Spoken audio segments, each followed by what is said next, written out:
హ్మ్. అందరికీ నమస్తే ఫ్రెండ్స్.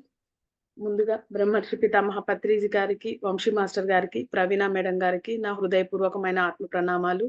అలా అలాగే అంతర్గత వికాసం బుక్ రచయిత అయిన టార్కం గారికి కూడా నా ఆత్మ ప్రణామాలు. ఈ సెషన్ వినడానికి వచ్చిన మాస్టర్స్‌కి కూడా కృతజ్ఞతలు ఫ్రెండ్స్. ఈరోజు అంతర్గత వికాసం బుక్‌లో చదువుకోబోతున్నాము. చాప్టర్ నేమ్ వచ్చేసి చాప్టర్ నేమ్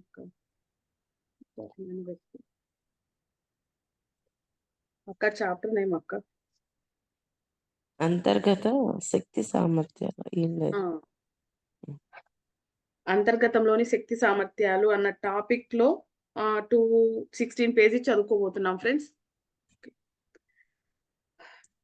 అయితే మీరు నిరంతరం సత్యాన్నే, వాస్తవాన్నే మాట్లాడుతూ ఉంటే గనుక, మీ మాటల్లో మిమ్మల్ని మీరు మోసం చేసుకోకపోతే కనుక, వేరే వాళ్ళని మీ మాటలతో మోసం చెయ్యకపోతే కనుక, విశుద్ధ చక్రం వికసిస్తుంది. అంతే. హ్మ్. ఇది ఎంతో సులభమైనది. కొన్ని లక్షల సార్లు మీరు ఎన్ని బుద్ధిలేని విషయాలు మాట్లాడారో, ఎన్ని అబద్ధాలు చెప్పారో, మీ మాటల ద్వారా ఎంతమందిని తప్పుదారి పట్టించారో ఊహించుకోండి.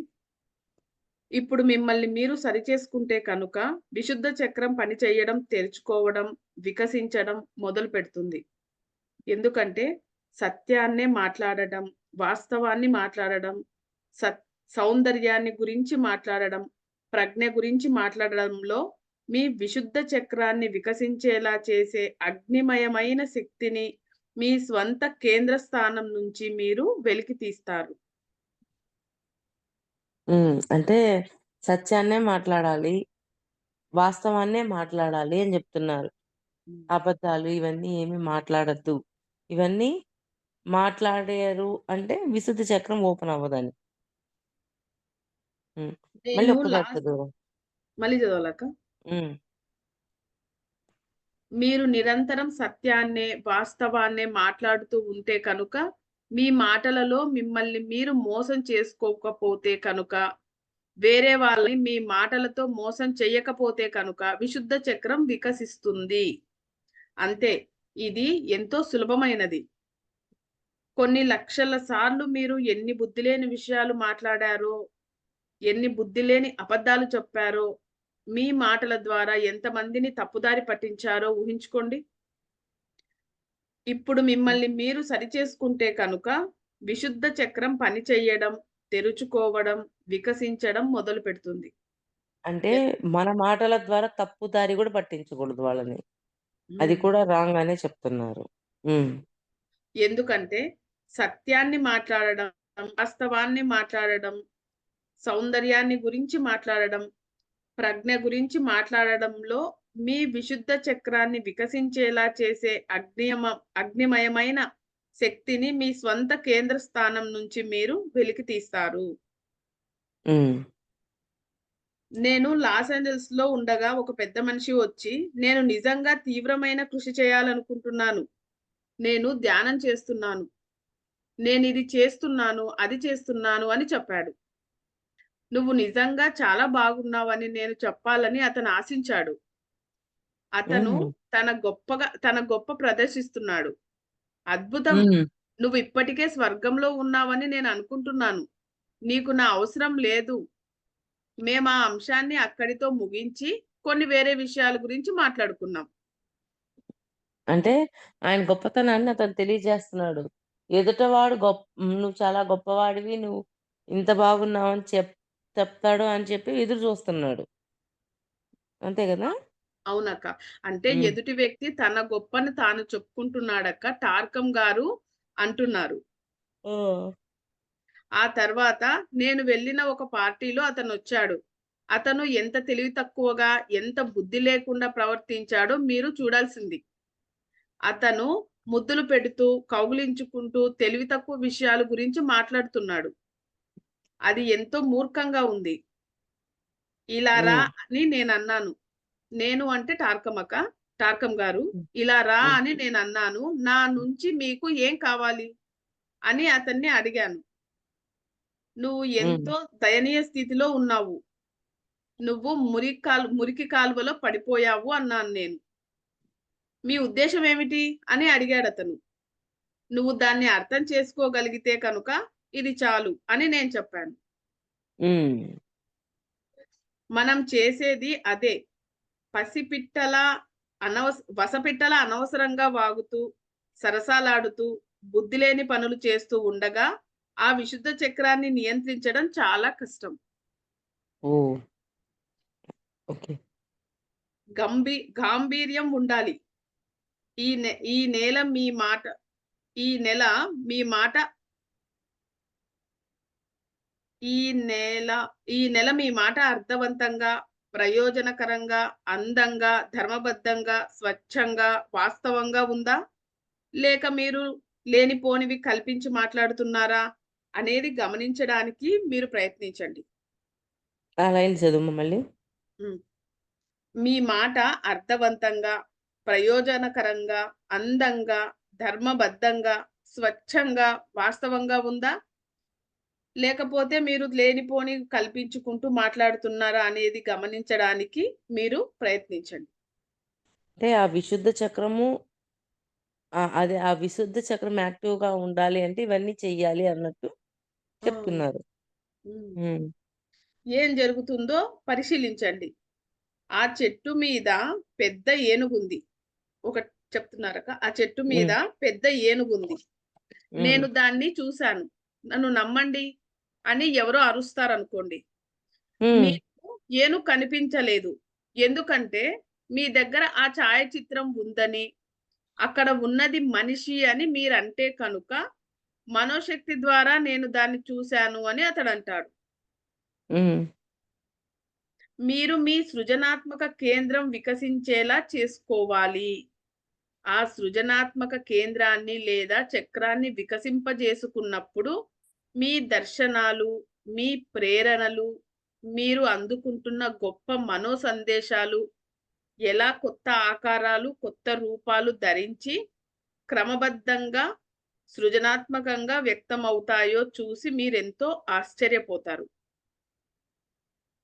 ఓకే. హ్మ్. ఆ లైన్ సృజన చదువమ్మా. హ్మ్. మీరు అంటే చెట్టు మీద ఏనుగు ఉంది అనా? ఆ! చెట్టు ఓ ఏంటంటే అక్క, ఒకతను ఆ చెట్టు మీద పెద్ద ఏనుగు ఉంది అని అంటాడు. హ్మ్. తారకం గారేమంటారు, "నేను చూసాను. నన్ను నమ్మండి" అని హ్మ్. ఎవరో అరుస్తారు. హ్మ్. మీకు ఏనుగు కనిపించలేదు. ఎందుకంటే మీ హ్మ్. దగ్గర ఆ ఛాయాచిత్రం ఉంది. హ్మ్.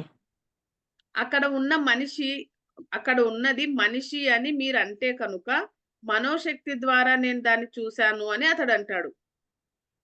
హ్మ్. అంటే అంటే మీకు మనిషి అని అన్నాక, లేదు లేదు నేను మనోశక్తితో చూసాను ఒక చెట్టు మీద ఏనుగుండడం ఆ! అని. హ్మ్. ఆ! అక్క. హ్మ్. మీరు మీ సృజనాత్మక కేంద్రం వికసించేలా చేసుకోవాలి. హ్మ్. ఆ సృజనాత్మక కేంద్రాన్ని లేదా చక్రాన్ని వికసింపజేసుకున్నప్పుడు మీ దర్శనాలు, మీ ప్రేరణలు, మీరందుకుంటున్న గొప్ప మనో సందేశాలు ఎలా కొత్త ఆకారాలు, కొత్త రూపాలు ధరించి క్రమబద్ధంగా, సృజనాత్మకంగా వ్యక్తమవుతున్నాయో చూసి మీరెంతో ఆశ్చర్యపోతారు. అంటే అవన్నీ మనం సరిగ్గా చూడగలుగుతాం. ఓకే. ఓకే. అంటే ఆ అంటే మనం చక్రము ఓపెన్ అయినప్పుడా అక్క? అని కాదక్కడ. హ్మ్. మీ దర్శనాలు అది పాయింట్ చదువు. ప్రేరణలు, హ్మ్.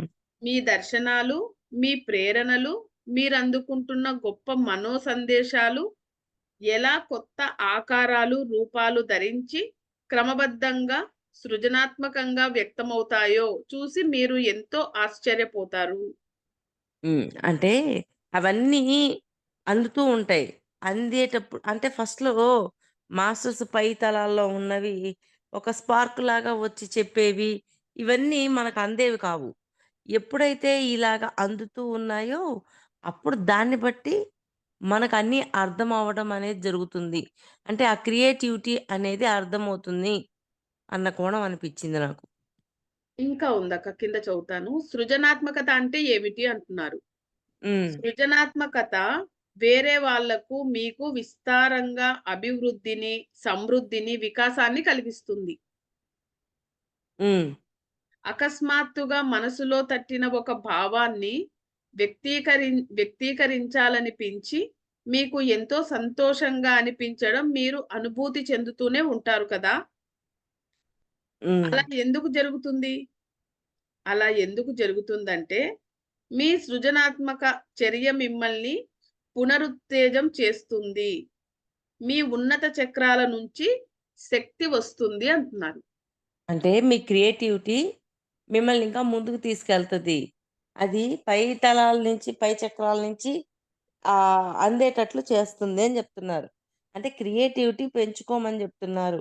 ఆ క్రియేటివిటీ వల్ల మీలో ఇంకా ఉన్నతంగా తయారవ్వడానికి ఆస్కారం ఉంటుంది అన్న కోణం చెప్తున్నారు. సృజనాత్మకత. హ్మ్. కొత్త కొత్త వాటిని, కొత్త కొత్త వాటిని తెలుసుకోగలగటం. కొత్త కొత్త వాటిని చెప్పగలగటం. ఇవన్నీ అది. ఇక ముఖ్యమైన రెండవ చక్రం అనాహత చక్రం. ఆ చక్రం వికసించేలా చేసుకోవడం ద్వారా మనం ఉనికి తత్వాన్ని సాధించుకోగలుగుతాము. హ్మ్. ఉనికి తత్వాన్ని అంటే ఉనికి తత్వాన్ని సాధించుకోగలుగుతాము. హ్మ్. అంటే ఆ ఉనికి ఎక్కడి నుంచి ఆత్మ అలా హ్మ్. ఉనికి, మన ఉనికి ఎక్కడి నుంచి ఉంది అనేది మనం తెలుసుకోగలుగుతాం. హ్మ్. అనాహత చక్రాన్ని యాక్టివ్ చేసుకుంటే. హ్మ్. జ్ఞానం తమను ఎక్కడికో చేర్చుతుంది అని ప్రజలనుకుంటూ ఉంటారు. హృదయం దానికి మార్గం చూపితే తప్ప మీరు చేరుకోలేదనుకుంటున్న ఏ స్థితికి జ్ఞానం మిమ్మల్ని చేర్చలేదు. హ్మ్.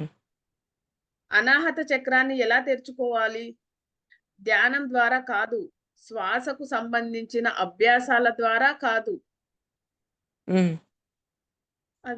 తాయి చి మొదలైన వాటి ద్వారా కూడా కాదు. ఇలాంటివన్నీ చేయడం వల్ల అనాహత చక్రం వికసిస్తుంది అని చెప్పేవాళ్ళు అబద్ధం జెప్తున్నారు. హ్మ్. అవి అనాహత చక్రం వికసించడానికి ఉపయోగపడవు. యాంత్రికమైనది ఏది దానిని సహాయం చెయ్యలేదు. మీరు అంటే ధ్యానం చేయటం వల్ల శ్వాస మీద వీటి వల్ల అనాహత చక్రం అనేది యాక్టివ్ అవ్వదు అవును. అని జెప్తున్నారు. హ్మ్. మీరు కరుణను, ప్రేమను వ్యక్తం చేసి నిజంగా దానికి కట్టుబడి ఉంటే కరుణను, ద్వేషాన్ని కలిపివెయ్యకుండా, ప్రజలకు విభజించకుండా, వాళ్ళను మీ స్వార్థం కోసం వాడుకోకుండా ఉండి, మీ జీవితాన్ని ఆస్వాదించడానికి ప్రయత్నిస్తూ ఉన్నప్పుడు, అనాహత చక్రం విచ్చుకుంటుంది. అంటే హ్మ్.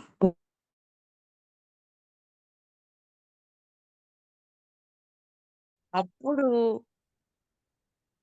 మాధవి ఒక్క నిమిషం.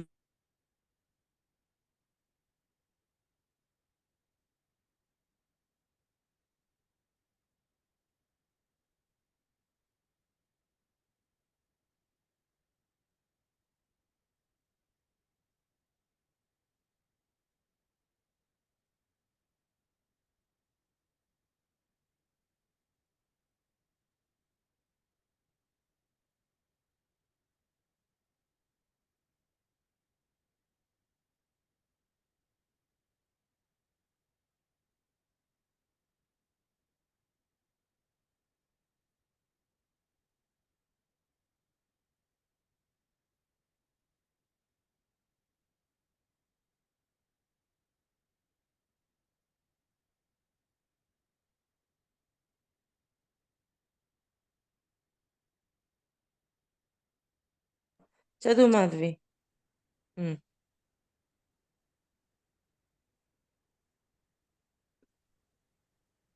మాధవి చదువు. ఓకే అక్క. మీరు కరుణను మాస్టర్స్ హ్మ్. దయచేసి మ్యూట్ చేసుకోండి. మీరు కరుణను, ప్రేమను వ్యక్తం చేసి నిజంగా దానికి కట్టుబడి ఉంటే, కరుణను, ద్వేషాన్ని కలిపేయకుండా, ప్రజను ప్రజలను విభజించకుండా, వాళ్ళను మీ స్వార్థం కోసం వాడుకోకుండా ఉండి, మీ జీవితాన్ని ఆస్వాదించడానికి ప్రయత్నిస్తూ ఉన్నప్పుడు, అనాహత చక్రం విచ్చుకుంటుంది. అంటే ప్రేమని, కరుణని అంటే ద్వేషంతోటి వాళ్ళు వేరు, నేను వేరు అనే భావం కాకుండా యూనివర్సల్ లవ్‌లో చూడగలిగినప్పుడు, ఇలా ఉన్నప్పుడు నీ అనాహత చక్రం అనేది యాక్టివ్ హ్మ్. అవుతుందని చెప్తున్నారు. హ్మ్. అవునక్క. వసంతకాలంలో సూర్యుడు పొలాల నిండా పువ్వులు వికసించేలా చేసినట్లు, మీ అనాహత చక్రాన్ని వికసించేలా చేసే అత్యంత ప్రబలమైన శక్తి కరుణ. హ్మ్. మీరు పువ్వుల తోటలోకి వెళ్లి వాటిని బలంగా లాగి వికసించు అని అనరు. పువ్వుల మీద ఎండ పడటం మొదలైన వెంటనే అవి వికసిస్తాయి. అలా ఎందుకు జరుగుతుంది? అక్కడ ఒక గొప్ప రహస్యం దాగి ఉంది. ఆ రహస్యం ఏమిటి? పువ్వుల మీద సూర్యరశ్మి పడినప్పుడు ఆ పువ్వులలో ఉన్న సూర్యుడికి అది పిలుపునిస్తుంది. అదే వైజ్ఞానిక శాస్త్రం. మీకు కరుణ ఉంటే కనుక వేరే వాళ్ళ హృదయంలో నుంచి మీరు కరుణను వెలికి తీయగలుగుతారు. కానీ మీరు కేవలం పైపై మాటలకే మాట్లాడుతుంటే కనుక అది పని చెయ్యదు. ఓకే. అంటే సూర్యరశ్మి పడగానే ఒక పుష్పం ఏ విధంగా అయితే వికసిస్తుందో, అంటే ఆ రెండిటి మధ్య కనెక్టివిటీ అలా ఉంటుంది. అలాగా మీరు పై మాటలతో మాట్లాడితే ఎదుటివాడికి ఆ ప్రేమ అందదు. మీ హృదయంలో నుంచి మాట్లాడినప్పుడు అది ఎదుటివాడిని కనెక్ట్ చేస్తుంది అన్నట్టు చెప్తున్నారు. అంటే అనాహత చక్రం ఎవరికైతే విచ్చుకొనుంటుందో వాళ్ళలో ప్రేమ, కరుణ ఇవన్నీ ఉంటాయి. వాడు మాట్లాడే మాట హృదయంలో నుంచి వస్తుంది అని చెప్తున్నారు. హ్మ్. మీరు ప్రజలతో వాళ్ళ ఉనికితత్వం కోసం తీవ్రంగా కృషి చేయించలేరు. మీరు వాళ్ళ మనసులో జ్ఞానాన్ని కూరగలుగుతారు. హ్మ్. కానీ ఉనికితత్వం లోపిస్తుంది. జ్ఞానాన్ని కూరగలుగుతారు. కానీ ఉనికితత్వం లోపిస్తుంది అంటున్నారక్క. అంతే. హ్మ్. అంటే నిజ జీవితంలో దాన్ని ఆచరించడం లోపిస్తుంది. నిజ జీవితంలో ఆచరణలో పెట్టడం అనేది జ్ఞానాన్ని పోగు చేసుకోవడానికి, భౌతిక సంపదలు పోగు చేసుకోవడానికి అతీతమైనది. నిజ జీవితంలో ఆచరణలో పెట్టడం అవసరమే అవసరమే అవసరమైనవే ఎంచుకోవడం అనేది జ్ఞానాన్ని పోగు చేసుకోవడానికి, భౌతిక సంపదలు కూడబెట్టడానికి విలువను ఇస్తుంది. ఇంకోసారి చదవనా అక్క? హ్మ్. మీరు ప్రజలతో వాళ్ళు ఉనికితత్వం కోసం తీవ్రంగా కృషి చేయించలేరు. మీరు వాళ్ళ మనసులో జ్ఞానాన్ని కూరగలుగుతారు. కానీ ఉనికితత్వం లోపిస్తుంది. అంటే నిజ జీవితంలో దాన్ని ఆచరించడం ఇస్తుంది. అంటే ఉనికి తత్వం లోపిస్తుందంటే, వాళ్ళ ఉనికిలోకి ఆ జ్ఞానాన్ని ఇముడ్చుకోవట్లేదు. జస్ట్ వింటున్నారంతే. ఆ జ్ఞానం వాళ్ళైపోవట్లేదు. అలాగా ఏదైతే ఉందో దాన్ని అనుభవం ద్వారా పొందినప్పుడు ఆ జ్ఞానం వాళ్ళైపోతారు. అలాగ చేసుకుంటే ఓకే. చెయ్యనప్పుడు వాళ్ళలో ఆ అనాహత చక్రం అనేది యాక్టివ్ అవ్వదు అని చెప్తున్నారు. నిజ జీవితంలో ఆచరణలలో పెట్టడం అనేది జ్ఞానాన్ని పోగు చేసుకోవడానికి, భౌతిక సంపదలు పోగు చేసుకోవడానికి అతీతమైనది. హ్మ్. జ్ఞానాన్ని పోగు పోగు చేసుకోవడం. చేసుకోవడానికి. భౌతికమైనవి విషయాల కంటే కూడా అతీతమైనది. హ్మ్. ప్రాపంచిక విషయాల కంటే కూడా. హ్మ్. నిజ జీవితంలో ఆచరణలో పెట్టడం, అవసరమైనవే ఎంచుకోవడం అనేదే జ్ఞానాన్ని పోగు చేసుకోవడానికి, భౌతిక సంపదలు కూడబెట్టుకోవడానికి విలువనిస్తుంది. హ్మ్. మీకు ఎంత కరుణ ఉందో పరిశీలించడానికి మీరే ప్రయత్నించండి. మీ హృదయం వికసించింది అనడానికి అదే ప్రమాణమవుతుంది. హ్మ్. మా స్నేహితుల్లో కొందరికి కొన్ని పిల్లి పిల్లలు కనిపిస్తే వాటిని ఇంటికి తీసుకువచ్చారు. వాళ్ళు ఈ పిల్లి పిల్లలను జాగ్రత్తగా సంరక్షిస్తున్నారు. మీకోసం మేము డాలర్లు తెస్తాము. మీరు ఏం చేస్తున్నారు? అని కొందరు వ్యాపారవేత్తలంటారు. లేదా ఇదేమి ఇదే మీ యుద్ధం సాధించడం హ్మ్. కాదు. ఇది కేవలం 3 పిల్లి పిల్లలకు సంబంధించిన విషయం అని రాజకీయవేత్తలంటారు. హ్మ్. ఏందో ఈరోజు ఒక కంటెంట్ సరిగ్గా లేదు మాధవి. అవునక్క. అన్ని ఎగ్జాంపుల్స్ ఉన్నాయి. అక్క కింద చదువుతాను. ఉనికి తత్వం, జ్ఞానాన్ని పొందడం, భౌతిక సంపదలను కలిగి ఉండడం అనేవి మనం ఆలోచించాల్సిన గొప్ప అంశాలు కానీ, మనం మరీ తీరిక లేకుండా ఉన్నాము. మనకు ఉనికి తత్వంలో ఉండటానికి సమయం లేదు. ఎందుకంటే సైతాను మమ్మల్ని మింగేశాడు. మనకు సమయం లేదు. అంటే సైతాను మింగేశాడు అంటే ఈ ప్రేమ, కరుణ ఇవన్నీ ఏమీ లేకుండా ఆహ్, ఉండటమే సైతాన్ని మింగేయటం అని అర్థం. అని లేకుండా కాబట్టి ఉండటం. హ్మ్. మీ అనాహత చక్రం విచ్చుకోవాలని మీరు కోరుకుంటే కనుక, మీరు ప్రేమిస్తూ, కరుణ చూపిస్తూ, నిరంతరం మిమ్మల్ని మీరు గమనించుకుంటూ ఉండాలి. హ్మ్. అది. హ్మ్. అనాహత చక్రం అంటే హృదయ చక్రం. అది హ్మ్. ఓపెన్ చేయాలి అంటే ప్రేమిస్తూ, కరుణతో ఉంటూ మనల్ని మనం గమనించుకుంటూ ఉండాలి ఎప్పుడు. అంటే ప్రేమతో ఉంటున్నానా? కరుణతో ఉంటున్నానా? లేక ద్వేషంలోకి వెళ్ళిపోతున్నానా? ఇవన్నీ గమనించుకుంటూ ఉండాలి. హ్మ్. అంటే నిజ జీవితంలో దాన్ని ఆచరించడం లోపిస్తుంది.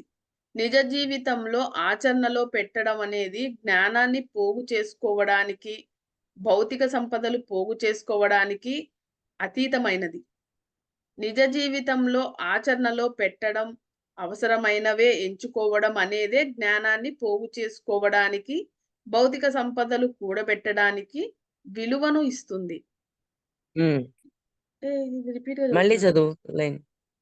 అదే చదువుతున్నావు మళ్ళీ నువ్వు. అలా 219, 220 పేజీ. 2 పేపర్స్ ఏమన్నా ప్రింట్ అయిందేమో చూసుకో. ఆ! ఓకే అక్క. మీకు అనాహత చక్రం విచ్చుకోవాలని మీరు కోరుకుంటే కనుక, మీరు ప్రేమిస్తూ, కరుణ చూపిస్తూ, నిరంతరం మిమ్మల్ని మీరు గమనించుకుంటూ ఉండాలి. నా అనుభూతులు, నా ఆలోచనలు, నా పనుల ద్వారా నేను ఎవరికైతే విషాన్ని పంపిస్తున్నానా, ఒకవేళ అలా చేస్తుంటే కనుక, నేను కరుణ ఉన్న పురుషుడిని లేదా స్త్రీని కాదు. మళ్ళీ నేను చదువు ఆ లైను. ఆ! మళ్ళీ, నా మళ్ళీ చదువు. అనుభూతులు, నా హ్మ్. ఆలోచనలు, నా పనుల ద్వారా నేను ఎవరికైనా విషాన్ని పంపిస్తున్నానా? క్వెషన్. హ్మ్. ఒకవేళ అలా చేస్తుంటే కనుక, నేను కరుణ ఉన్న పురుషుడినా లేదా స్త్రీ కాదు. పురుషుడిని లేదా స్త్రీని కాదు. నేను హ్మ్. ఆ దారి మార్చుకొని, కరుణను, ప్రేమను ప్రసరించగలనా? అని మిమ్మల్ని మీరు ప్రశ్నించుకోండి. క్లారిటీ లేదు. ఏందో క్వెషన్ ఇంకోసారి. అర్థం. మళ్ళీ హ్మ్. చెబుతా అక్క. మీ అనాహత చక్రం విచ్చుకోవాలని మీరు కోరుకుంటే కనుక, మీరు ప్రేమిస్తూ, కరుణ చూపిస్తూ, నిరంతరం మిమ్మల్ని మీరు గమనించుకుంటూ ఉండి, తర్వాత నా అనుభూతులు, నా ఆలోచనలు, నా పనుల ద్వారా నేనెవరికైనా విషయాన్ని పంపిస్తున్నానా? అంటే నా అనుభూతులు, నా ఆలోచనలు, నా పనుల ద్వారా నేను ఎవరికైనా విషయాన్ని పంపిస్తున్నానా? ఒకవేళ అలా హ్మ్. చేస్తుంటే కనుక, నేను కరుణ ఉన్న పురుషుడిని లేదా స్త్రీని కాదు. అంటే ప్రేమ ఇవన్నీ ఉన్నప్పుడు అనాహత చక్రం విచ్చుకుంటుంది. కానీ ఆలోచనలు, అనుభూతులు వీటి ద్వారా గాని విషాన్నేమన్నా పంపిస్తున్నానేమో గమనించుకోండి. అలా హ్మ్. పంపించినా అనాహత చక్రం ఓపెన్ అవ్వదని హ్మ్. చెప్తున్నారాయన. హ్మ్. మళ్ళీ నేను చదవండి. హ్మ్. పాయింట్ అర్థం చేసుకోండిక్కడ. మీ హ్మ్. అనాహత చక్రం విచ్చుకోవాలని మీరు కోరుకుంటే కనుక, మీరు ప్రేమిస్తూ, కరుణ చూపిస్తూ, నిరంతరం మిమ్మల్ని మీరు గమనించుకుంటూ ఉండి, నా అనుభూతులు, నా ఆలోచనలు, నా పనుల ద్వారా నేను ఎవరికైనా విషాన్ని పంపిస్తున్నానా? విషాన్ని అంటే చెడు ఆలోచనలని అనుకోవచ్చా అక్క? హ్మ్. అంతే. ఒకవేళ సరిగాని ఆలోచనలు. హ్మ్. ఆలోచనలు. ఒకవేళ హ్మ్. అలా చేస్తుంటే కనుక, నేను కరుణ ఉన్న పురుషుడిని లేదా స్త్రీని కాదు అంటే, నేను మనిషిని కాదు అనుకోవచ్చా? హ్మ్. అంటే ఆ 2 కాదు. కరుణ ఓహో! ఉన్న స్త్రీని, పురుషుడిని హ్మ్. 2 కాదు అని చెప్తున్నాడు. అంటే హ్మ్. స్త్రీ తత్వం, పురుష తత్వం అన్నట్లే. ఆ! నేను హ్మ్. ఆ దారి మార్చుకొని, కరుణను, ప్రేమను ప్రసరించగలనా? అని మిమ్మల్ని మీరు ప్రశ్నించుకోండి. హ్మ్. ఈ అద్భుతమైన యుద్ధంలో మీరు ప్రవేశించి పోరాటం చేయాలి. సారీ. ఈ అద్భుతమైన యుద్ధంలోకి మీరు ప్రవేశించి పోరాటం చెయ్యాలి. హ్మ్. ఇవన్నీ మనల్ని మనం క్వెషన్ వేసుకుంటున్నట్లు కదక్కా! ప్రవేశించి పోరాటం ఎవరితో చేయాలి? మనతో మనం పోరాటం చేయాలి. ఆ! అంటే ఏంటి? ఏ అల్ విధంగా కరుణని, ప్రేమని ఉంచుకుంటున్నానా? హ్మ్. లేకపోతే ఆలోచనలలో, అనుభూతుల్లో, చేసే పనుల్లో ద్వేషాన్ని నింపుకుంటున్నానా? అనేది మనకి మనంగా ప్రశ్నించుకుంటూ, మనల్ని మనం గమనించుకుంటూ ఉండాలి. ఉండాలి. ఒకవేళ సరికాని ఆలోచనలు, అనుభూతులు, పనులు ఇవన్నీ చేస్తూ ఉన్నప్పుడు అనాహత చక్రం అనేది క్లోజ్ అయిపోతది. రోజు. హ్మ్. ఈరోజు ఉదయం 8 గంటల 10 నిమిషాలకు ఎవరో నాకు ఫోన్ చేసి, "దయచేసి నాకు ఏదైనా సహాయం చెయ్యండి. నాలో ఎంతో ద్వేషం ఉంది" అన్నారు. ఇది హ్మ్. ఒక వైద్యుడు వైద్యశాలలో శస్త్రచికిస్ శస్త్రచికిత్స చేసి మీ గుండెను మార్చినట్లుగా ఉండదు. నిజమైన వైద్యశాలలో మీ హుహు. గుండె మార్పిడి చెయ్యరు. మీ హృదయాన్ని ఎలా మార్చుకోవాలో బోధిస్తారు. హ్మ్. అంటే ఇలా ఉంది నా హృదయము అని చెప్తే గుండె బాగా ప్రాబ్లమొచ్చింది హార్ట్‌కి. ఏం జేస్తారు? వైద్యశాలకెళ్తే హార్ట్‌ని చేంజ్ జేస్తారు. కానీ అంటే హార్ట్‌లో ఉన్న ప్రాబ్లమ్ ఏదో చెక్ చేసి కావాల్సిందంతా ఇస్తారు. కానీ ఇక్కడ మాత్రం ఏమిస్తారు అనేది క్లారిటీ ఇస్తున్నారు. మళ్ళీ చదువురా అదేలెండి. ఈరోజు ఉదయం 8 గంటల 10 నిమిషాలకు ఎవరో నాకు ఫోన్ చేసి, హ్మ్. "దయచేసి నాకు ఏదైనా సహాయం చెయ్యండి. నాలో ఎంతో ద్వేషముంది" అన్నారు. హ్మ్. ఇది ఒక వైద్యుడు వైద్యశాలలో శస్త్రచికిత్స చేసి మీ గుండెను మార్చినట్లుగా ఉండదు. హ్మ్. నిజమైన వైద్యశాలలో మీ గుండె మార్పిడి చెయ్యరు. మీ హ్మ్. హృదయాన్ని ఎలా మార్చుకోవాలో బోధిస్తారు. హ్మ్. అంటే ఇక్కడ మాత్రం నిజమైన వైద్యశాలలో ఏం జేస్తారు? అది ఎలాగ మార్చుకోవాలో దానికి కావాల్సిన జ్ఞానాన్ని మాత్రమే ఇస్తారు. బోధిస్తారు. హ్మ్. మీ అనాహత చక్రం వికసిస్తే ఏం జరుగుతుంది? Question mark. అదే అంతర్గత సామర్థ్యాలకు మూలం. హ్మ్. అనాహత చక్రం వికసించినప్పుడు మీరు పరమగురు మండలితో సామరస్యంలోకి వస్తారు. హ్మ్. పరమగురు మండలి లయ మీ హృదయంలో ప్రసరించడం మొదలవుతుంది. పరమగురు మండలి సభ్యులు కరుణామయులై మహాత్ములు అని అంటారు. కరుణామయులైన మహాత్ములు అని అంటారు. క్వెషన్ చదువు మళ్ళీ అది. మీ అనాహత చక్రం వికసిస్తే ఏం హ్మ్. జరుగుతుంది? అక్క క్వెషను. హ్మ్. హ్మ్. అదే అంతర్గత సామర్థ్యాలకు మూలము. అనాహత హ్మ్. చక్రమే అంతర్గత సామర్థ్యాలకు మూలం అంటున్నారు. హ్మ్. అనాహత చక్రం వికసించినప్పుడు మీరు పరమ గురు మండలితో సామరస్యంలోకి వస్తారు. హ్మ్. పరమ గురు మండలి లయ మీ హృదయంలో ప్రసారించడం మొదలవుతుంది. హ్మ్. పరమ గురు మండలి సభ్యులను కరుణామయులైన మహాత్ములు అని అంటారట. హ్మ్. ఆ తర్వాత వచ్చేది సహస్రార చక్రం. ఓకే. సహస్రార చక్రం ఎలా అభివృద్ధి చెందుతుంది? క్వెషన్. మీ హ్మ్. అంతఃసాక్షి మార్గదర్శకత్వాన్ని అనుసరిస్తే కనుక అది ఎంతో సులభం. మీ అంతఃసాక్షి మార్గదర్శకత్వాన్ని అనుసరిస్తే కనుక అది ఎంతో సులభం. మీరు అంటే ఒక మాస్టర్స్ ఇచ్చే మార్గదర్శకత్వంలో మనం ప్రయాణం చేస్తే అది చాలా తేలిక. హ్మ్. అది ఎంతో సులభం. మీరు ఒక చోట కూర్చొని ప్రత్యేక యోగాభ్యాసాలు చేయాల్సిన అవసరమూ లేదు. తమ సహస్రార చక్రం తెరుచుకొనేలా చేసుకొని, ఇప్పుడు మానసిక రోగుల చికిత్సాలయంలో నివసిస్తున్న ఎంతో మందిని నేను చూశాను. నేను ఈ విషయాలను గురించి మాట్లాడినప్పుడు, నేను కల్పితమైనవి ఏమీ చెప్పడం లేదు. వాళ్ళు ఏం చేస్తున్నారో చూడడం నాకు చాలా బాధాకరంగా అనిపిస్తుంది. వాళ్ళు వీధి మూలల్లో కూర్చుని, పవిత్రమైన ఓంకారాన్ని అవమానిస్తున్నారు. మీరేం చేస్తున్నారు? క్వెషన్. వాళ్ళు ధ్యానం హ్మ్. అంటున్నారు. మీరతని హ్మ్. ఆరాని పరిశీలిస్తే కనుక, అతను ఓ అమ్మాయి గురించి ఆలోచిస్తున్నాడు. ధ్యానం చేయడం లేదు. మీరు హ్మ్. వేరే వాళ్ళను మోసం చెయ్యొచ్చు కానీ, చూసే కళ్ళు ఉన్న వాళ్ళను మీరు మోసం చేయలేరు. ఓకే. మీ సహస్రార చక్రం వికసించినప్పుడు, మీరు శంబాల లక్ష్యాన్ని ప్రసార మాధ్యమంగా అవుతారు.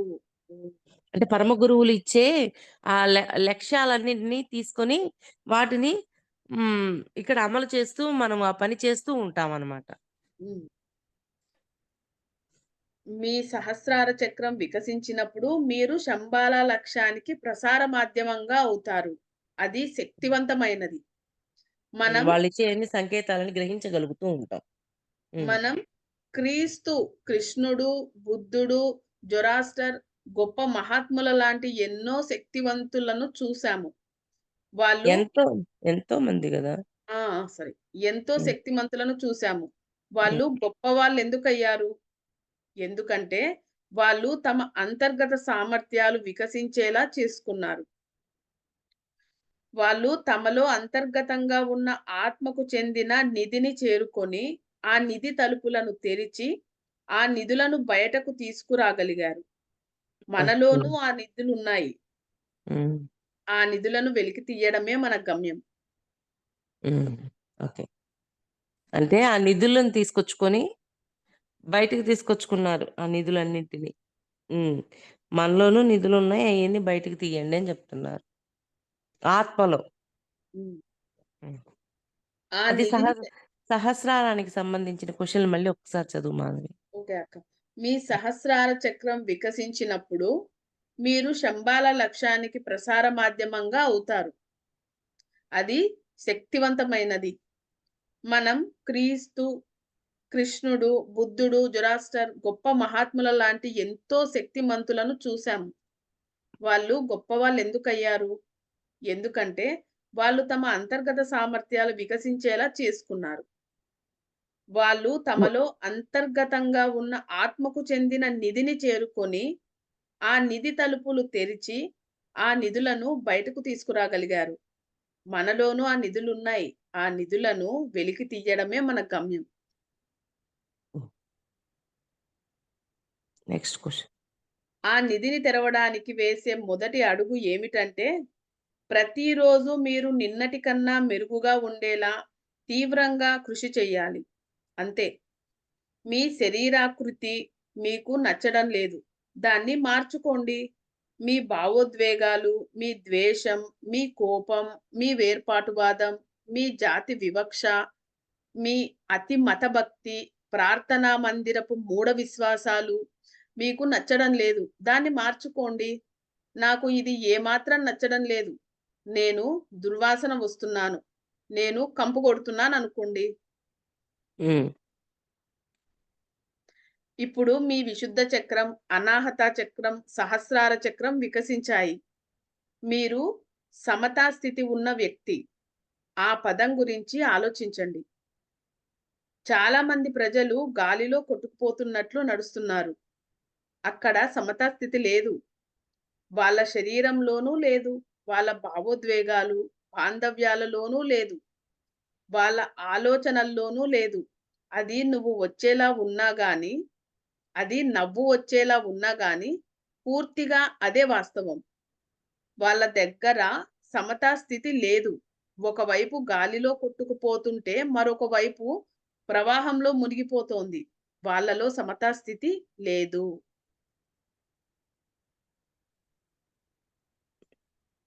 ఉంది మాధవి రికార్డింగ్ ఆపి ఈరోజేందో కొంచెం డిఫరెంట్‌గా ఉంది.